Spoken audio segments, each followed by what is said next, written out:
All right, so this is Captain. We just bought these 3 horses, and he's roughly 10 years old, 11 years old, 12 years old. And I wanted to point out why we do dentals here at Chance2 Ranch. We like to be able to have the horses, we like to be able to see inside their mouth, and the reason is because when you use a bit, the bit puts pressure on this lip right here, and you can see how fat that lip is. Folds right in. Once that mouth closes, the excess tissue on the commissure of the lips folds right in, and the bit actually rests right here on top of the tongue, on top of the lip tissue. So imagine this mouth being closed, and it hits that bit. Once applied pressure, runs that bit right up into that first molar. So if you don't have proper dental care in here, that's going to snag on that first tooth. Like with him, he's got mild hooks. So this first molar, work the pen light, that where the red spot is, that's a mild hook there. And I'll show you later what a bit seat looks like on the molar, so this tissue will slide right off of it. We here at Chance2 Ranch, we like the horse to be able to grab a hold of the bit and hang on to it and kind of use it and put a little tension on it so that they can feel our hands, our arms at the other end of the reins, giving them the little cues that you're going to give them. And when a horse has issues like Captain does here with the sharp points, when that bit hits that sharp tooth, what happens is he comes up off the bit. He pulls away from it and his head comes up, and that's where you get the problems with bitting. Today I have Katrina Johnson here. Hi, Katrina. She is a certified equine dentist, and she's also a vet tech at Oakdale Large Animal Clinic in Homer, Michigan. So we like to have her come out. We like to sedate our horses when we have this done and use the speculum so that you can see down inside their mouth. I don't like just to have a float done, because without having the horse's mouth open and being able to see all the way to the back, you know, you can't see all the issues that are going on and take care of them. So I like to have Katrina come out with her equipment and get them done. So I'll let her get started. Did you want me to explain what's going on in his mouth? Yep, as you before you get going, we'll point up in there.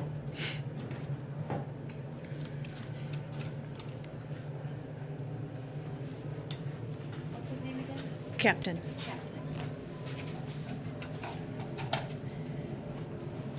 Okay, so my first assessment, once I stuck my hand in Captain's mouth, I had found quite a number of different issues going on in there. So I always start at the top of the mouth and feel the actual table surfaces of the horse's mouth. A natural table angle should be about 15 degrees, which he does have. However, he's extremely sharp on his cheek points. So you can see all down his cheek tissue here. It kind of, the line, can you see it at all? No, we need a better light. Can you bring him up a little? Can you bring him up here a little? Forward? Yeah, will he come forward? Or up? There we go. Is that better? Yeah. So you can see his cheek tissue.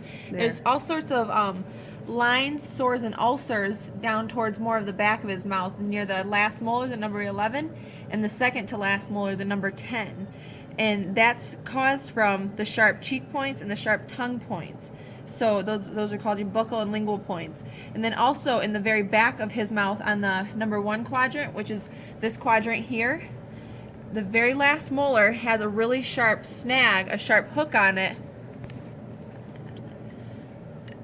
about right up there. So when this horse closes his mouth, he has an immense amount of pressure and pain in that specific area. So the deeper you go in a horse's mouth, the greater the pressure gets. So if you have increased table height on that tooth, it's abnormally increasing the pressure in the horse's mouth, causing a lot of pain and tension in that TMJ joint, that joint where the mandible connects into the maxilla. So it's going to cause a lot of head tossing, a lot of training problems, a lot of bitting issues, eating problems. And then also in this guy's mouth, the very last molar on the lowers, on both dental arcades, the very last molar has a ramp on it. So and a ramp goes kind of forwards and backwards, right? Versus correct, from side to side. Then it's ramping up. Yep, it's just like a bicycle ramp. So at the top of the mouth, if you ever have like a bicycle ramp, it's considered a hook.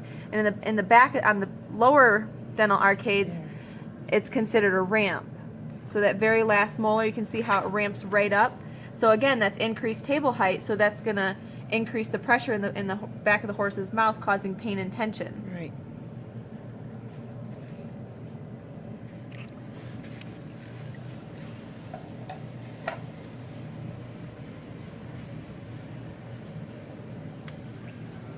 Okay. You can raise the legs like that.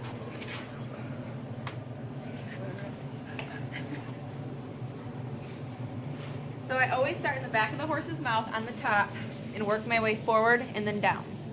I like to keep a set pattern so that I know I'm hitting all of my quadrants, all of my points, and covering all of my bases.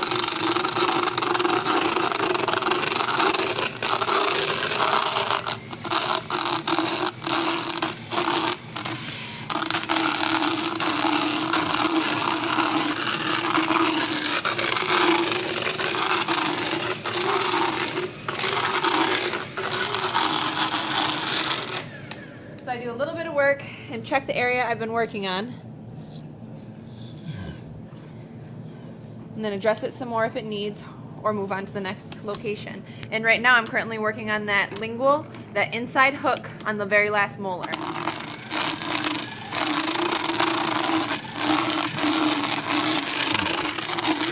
Bringing it forward, just adjusting the table height just a slight bit, because he does have a nice natural table angle and height. But if you correct one area in the horse's mouth, you need to correct all of them, because you need to maintain a 3-point balance. That's balance at the TMJ joint, the molar arcades, all 4, and also the incisors. Katrina, can you tell us really quick about what is a proper motion for a horse when he eats, and why is it so important, to have the flat surface? So horses when they eat at a natural level for the horses is eating off the ground. When their head is on the ground, we can actually drop his head down so I can display it. So when they're eating naturally for horses, they eat off the ground, right? So when that head drops, that mandible slides forward. When that mandible slides forward, it engages the very last molar, top and bottom, squares them right up, because when this head is elevated, this mandible slides back. So then actually the lower molar arcades have shifted back and is only placed on half of the upper and lower molars.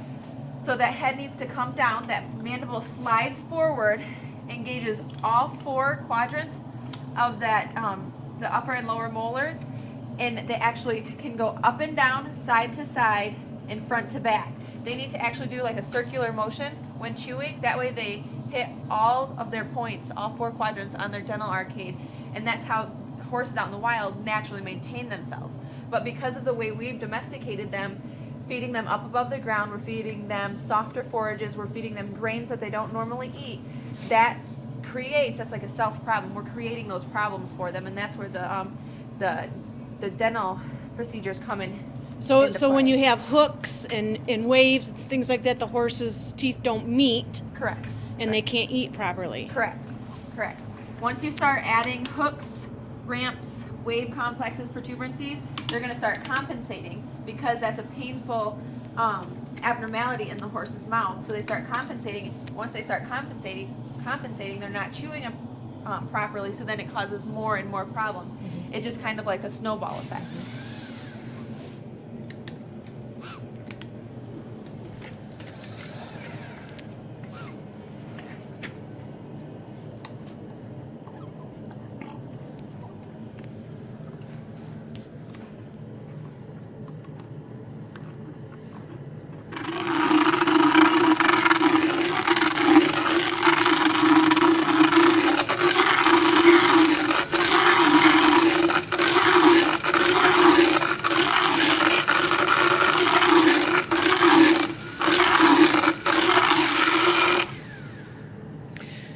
And so, when you're grinding like that, how do you keep it from grinding too much, or what is too much?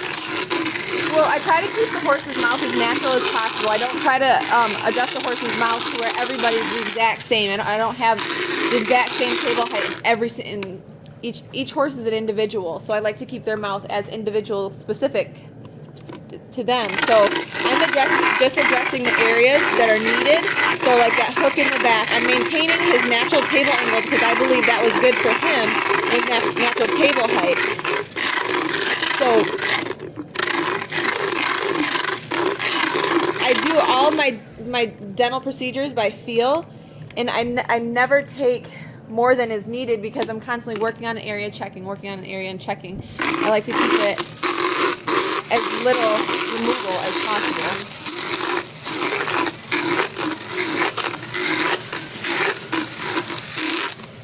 And so in a horse's natural tooth, I mean, they don't grow forever, right? They're only a certain length. Horses are given so much molar height throughout their lifetime, just only so much of it is exposed. So their teeth do continuously grow throughout their entire life. Typically, once they hit certain ages, like 17 to 19 years of age, the very middle molar, the number 9, expires. That means it comes to the end of its life, and that tooth no longer grows.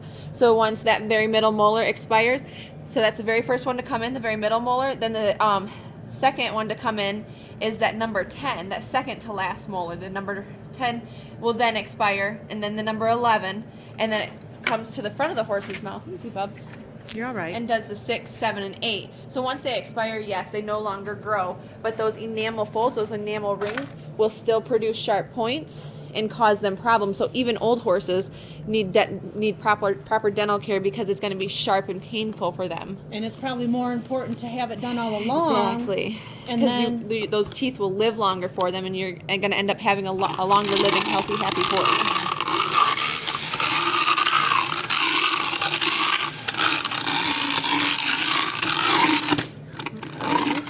He's biting on it.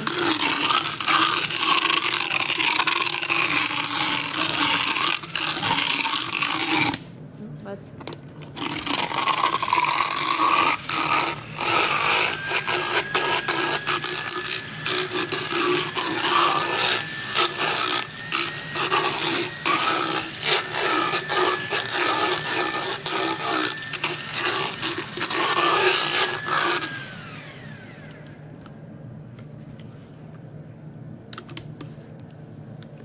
Try and open him just a little bit more because he's biting on the head of my handpiece, stopping it from working. So I need to get into the back of his mouth, and like I had talked about earlier, that last molar having a ramp, the table height is increased, so I'm having a hard time fitting my handpiece back there. And leaving a horse's mouth open for too long in the speculum can cause some pain and distress on that TMJ. So with me having opened his mouth a little bit wider to work in the back of his mouth, I need to make sure once I do relieve this ramp in the back to let him close his mouth up a little bit, give him a break, and then go back in and work on the next areas.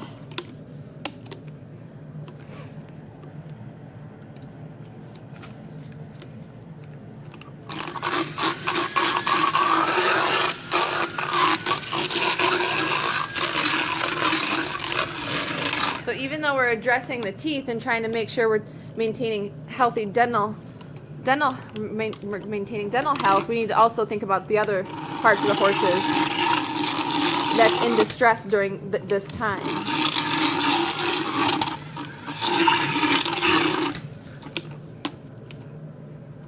Okay, let me drop it down for a second. Close him back up just a little bit because I had opened him quite a bit there.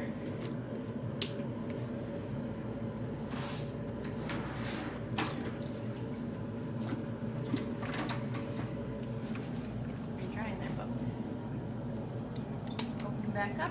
We'll go to the other side. So how often should people actually have a dental performed? Well, typically I like to see my clients have their horses checked once every 6 months. That doesn't mean you're going to have to do it every 6 months, but you're staying on top of it that way. It's just like you maintaining your dental health every 6 months is supposed to be. But typically once a year a dental should be performed on the horse. Now, it's different for horses that have terrible mouths, older horses that need more care, younger horses that are losing baby teeth or caps. So it's all horse specific, but typically once a year, but check them once every 6 months.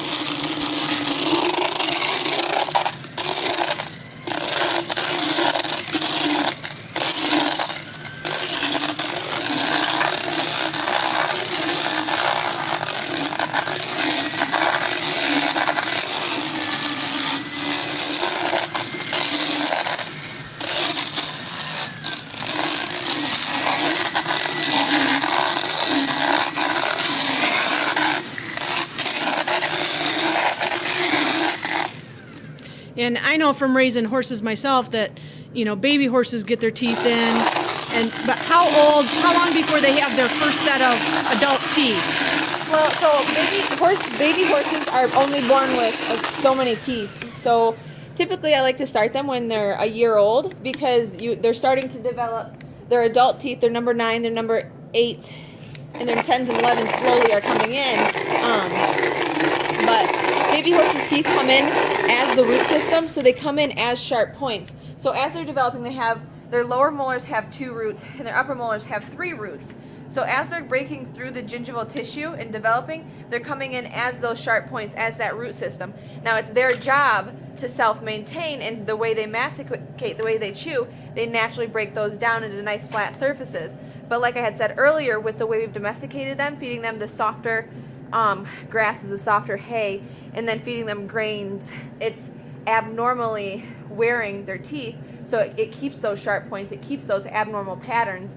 And that's why I like to get in their mouths early enough, not necessarily go in there and start adjusting too much, just help them self-maintain, help them keep those molar tables nice and flat, 15-degree table angles, nice soft cheek points, so they're not going to be in any distress whatsoever. They can focus on growing and becoming a healthy, happy horse. And at what age do they get all their adult teeth in? At the age of 4.5 years old, they should have lost all of their baby teeth. So at the age of 4.5 years old. Yep, and 5 years old is typically when they're all in perfect wear. They should no longer have just the root system sticking out, because typically 4.5 is when they lose their last caps.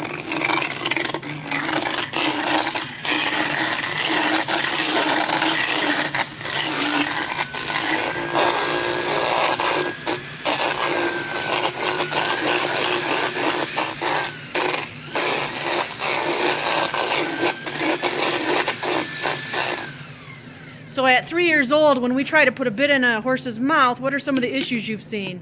Wolf teeth, people not pulling the wolf tooth that's on the top of the mouth in front of that very first molar. A very small tooth will deform there, and that causes extreme training problems.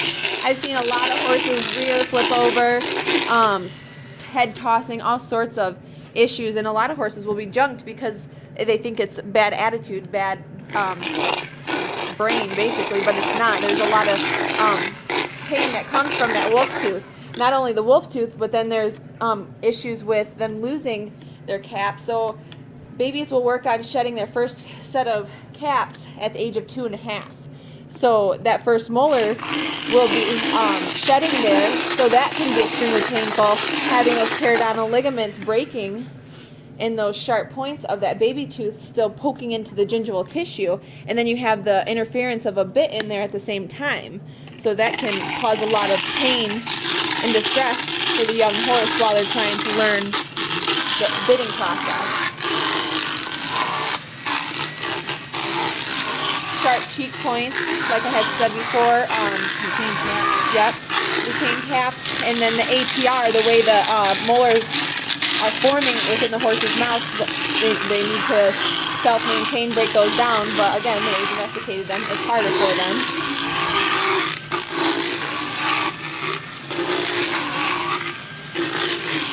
It's a good idea to have a dental done before you send your horse off to training, so that the trainer can do all that they possibly can to please their client. Yeah, here at Chance to Ranch, that's one thing we've discovered over our years and years of training, is that a lot of problems with the bit have to do with the teeth, and we are very, very adamant that any horse that comes to us for training must have a dental done before they come.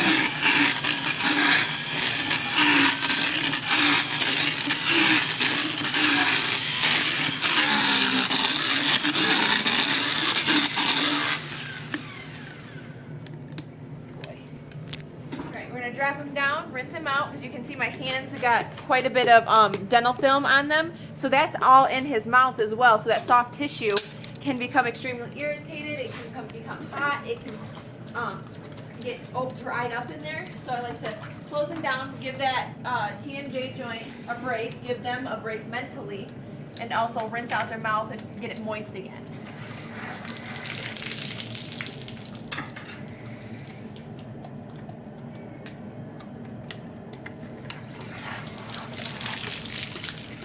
And Katrina, how important is it? I've heard some discussion about horses' teeth meeting top and bottom solidly so that the horse actually moves better.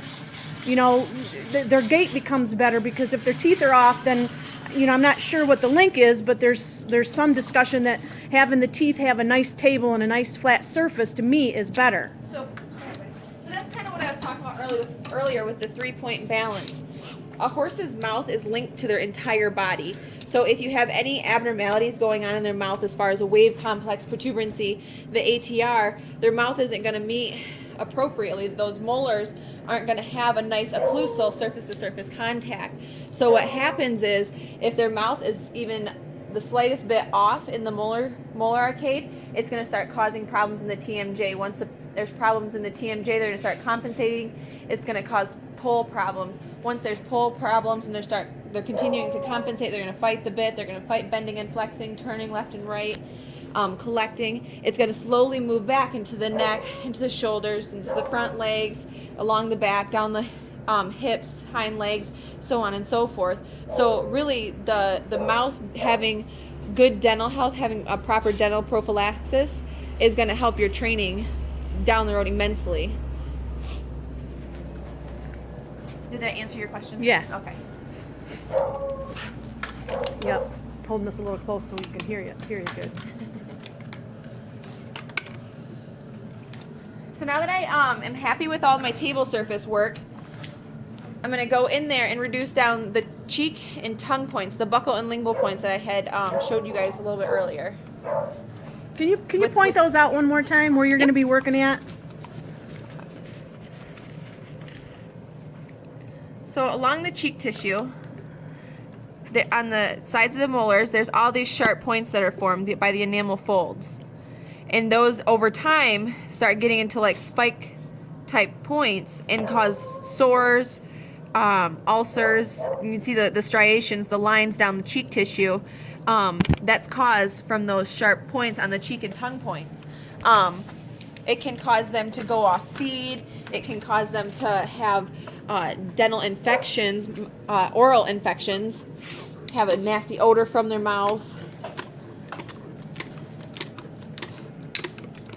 So this is a different handpiece. This is going to go right on the side of the molar, and it's got a flat back to it, so it runs right along the cheek tissue without hurting, damaging that soft tissue. And then my hand is on the other side, feeling where I'm working. So I work in an area, my finger runs over the area that I just worked to see what I've done, and then I move to another area. So I'm protecting all of the soft tissue in this horse's mouth.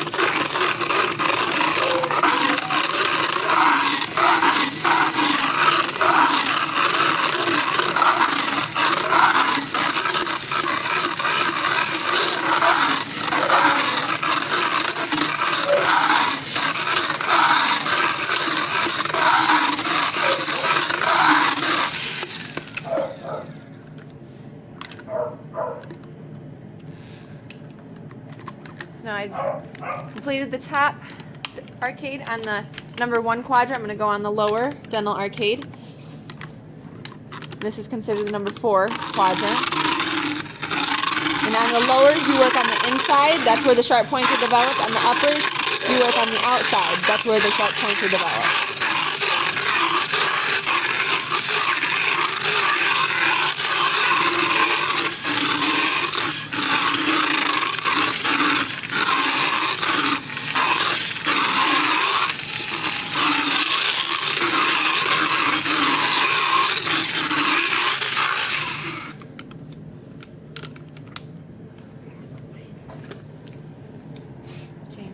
Go to the other side. Start on the uppers again.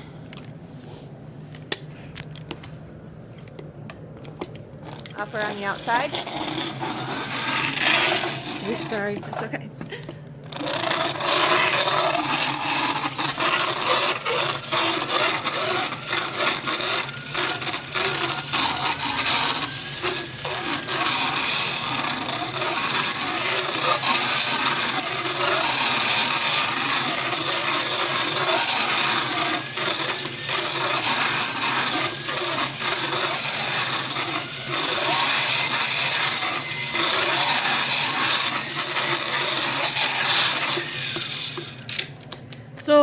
Michigan here, and it's January, so it's pretty cold right now.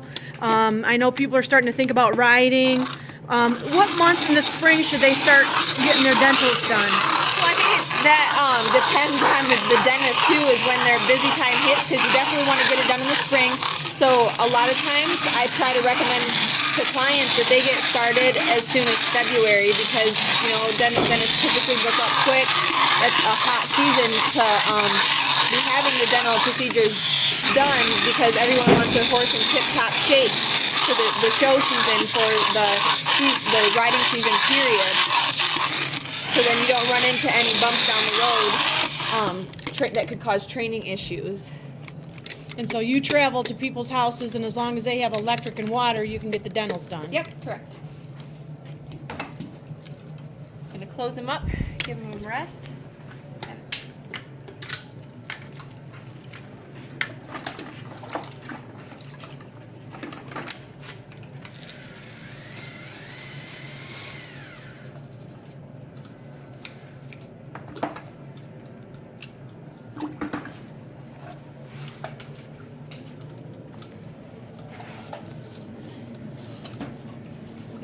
Final rinse. Get any of that dental dust out of there. Make sure you're as comfortable as possible.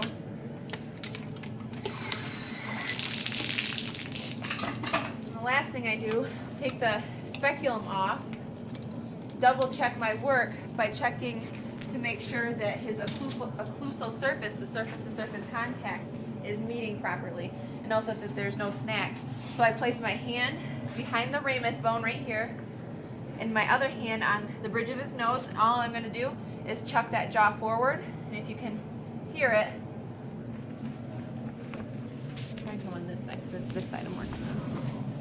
You can hear the surface, the gliding of the molars. So that's a good indication that you have surface-to-surface contact, good occlusal surface. Now again, that's anterior to posterior movement.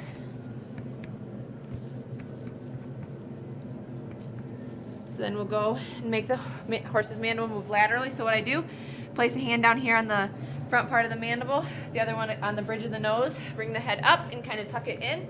Because again, that goes with what I had said earlier, when the horse's head is dropped, that mandible slides forward, those molars engage the upper and the lower, and then I'm able to get a good lateral movement, occlusal surface movement. And I can hear whether or not I have a snag, I've left something in there, or the horse will tell me too. If I left a sharp point in there and I'm trying to manipulate his mandible, he's going to say ow, and obviously I have to go back in and address the issue. So then I just kind of feel his cheek tissue again. Now, can we as horse owners, I see you're sticking your finger in their mouth, can you kind of show everybody how you checked for sharp points? Yeah, definitely. So if I have a horse that's not sedated and a client wants to know if their horse needs their teeth, then they can do a quick at-home check just by, again, placing the hand on the mandible of the horse. That kind of helps control the head a little bit. I mean, I know he's sedated, but typically you can handle the horses that way. And you really want to make sure your finger is nice and tight to the outside, pushing to the outside of the horse's cheek, because otherwise they have strong cheek muscles, they have strong lips, they're going to suck that finger in and potentially bite you. So I stick my index finger in there, pull it to the outside of the horse's molars, and just run my finger up and down the first, second, and third molar there. Now you can typically tell if a horse has a hook, sharp points, just by doing this little deal here. And I do it on both sides of the horse's cheek. Stick my index finger in there, run it up and down first molar, second, and third. I can't get all the way back to the last molars, but you can feel generally if the first 3 molars have any issues. And then take your thumb, go to the bottom of the horse's mouth, the mandible, stick it on the inside of the molar arcade, and I can feel that first and second molar to identify if he has any sharp points, ramps, or anything of that sort. Another general move that you could make as horse owners at home is putting that mandible and that maxilla together and trying to get lateral excursion out of them. That's that side to side movement. If your horse has a wave complex or protuberancy, they'll typically resist that movement because it's painful for them to do that naturally. Yeah, I've seen some people that'll say, or I've heard some people say that they use a hackamore because, you know, it's easier on the horse's mouth. But in actuality, if a horse has sharp points, where does that hackamore actually hit them? It's going to rest right on those sharp points, and they're still going to resist. They're still going to fight. They're still going to have problems with it. And that's a lack of knowledge, I would say. Because even with a hackamore, the horse is still required to bend and flex and turn left and right. It's not the bit necessarily doing all of the painful damage in the horse's mouth. So if you have even a halter, riding in a halter, you could ride in a rope halter, you could ride with nothing, you could ride riderless, and your horse will still have dental pain if there's something going on in their mouth. So we'll use a dressage horse, for example. They like to have a nice collection. They like to have a bend and flex at that neck and poll. So when that horse's head is flexed up, this mandible slides back and it engages. So like I said earlier, the deeper you go in a horse's mouth, the greater the pressure gets. If there's excess table height back there, or points, or a wave complex, or a protuberancy, it's going to cause a lot of pain and distress in the back of that horse's mouth, and they're going to flip their head, they're going to potentially rear, they're going to potentially do a lot of bad habits because of how painful they are. You don't have to have a bit in the horse's mouth for them to be painful, dental-wise. And then do you want to show us the bit seat? Yes, definitely. This is something, again, that over the years I've had you do in my horses, because as we train, we want that horse to, we want the bit to come in contact with the horse's lips without having pain.